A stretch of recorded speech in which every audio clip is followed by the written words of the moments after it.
कडेगाव तालुक्यातील बोंबाळेवाडी येथील Myanmar fertilisers या खत कारखान्यातील दुर्घटनेच्या सखोल चौकशीसाठी समिती नियुक्त करण्यात आली असल्याचं जिल्हाधिकारी राजा दयानिधी यांनी सांगितलेलं आहे आणि चौकशीमध्ये दोषी आढळलेल्या व्यक्तींवर कायदेशीर कारवाई करण्यात असल्याचं त्यांनी सांगितलेलं आहे। आणि जिल्हाधिकारी म्हणाले, बोंबाळेवाडी येथील म्यानमार फर्टिलायझर्स या खत कारखान्यात स्फोट आणि वायुगळती झाली होती आणि त्यामध्ये तिघांचा मृत्यू झाला असून 9 जण गंभीर जखमी झाले।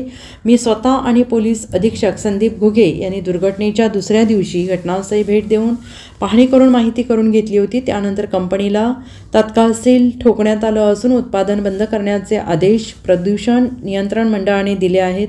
कंपनीचा वीज आणि पाणी पुरवठा बंद करण्याचे आदेश दिलेले आहेत आणि या दुर्घटनेच्या चौकशीसाठी अधिकाऱ्यांची समिती नियुक्त करण्यात आलेली आहे आणि यामध्ये औद्योगिक विकास महामंडळ, प्रदूषण नियंत्रण कार्यालय आणि औद्योगिक सुरक्षा विभागाच्या अधिकाऱ्यांचा समावेश आहे।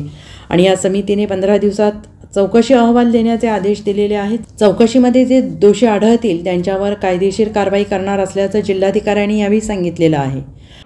कडेगावमध्ये जे दुर्घटना घडलेली आहे त्याच्या संदर्भात आपण MIDC आणि MPCB आणि इतरच्या अन्वेषण एक छोटा कमिटी तयार करून सदर इंडस्ट्रीच्या तपासणीसाठी आपण चमू पाठवण्यात आलेली आहे।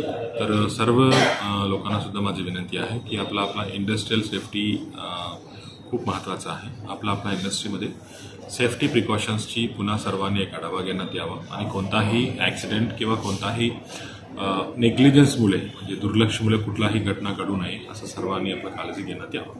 Bureau report SBN Marathi, Kadegaon.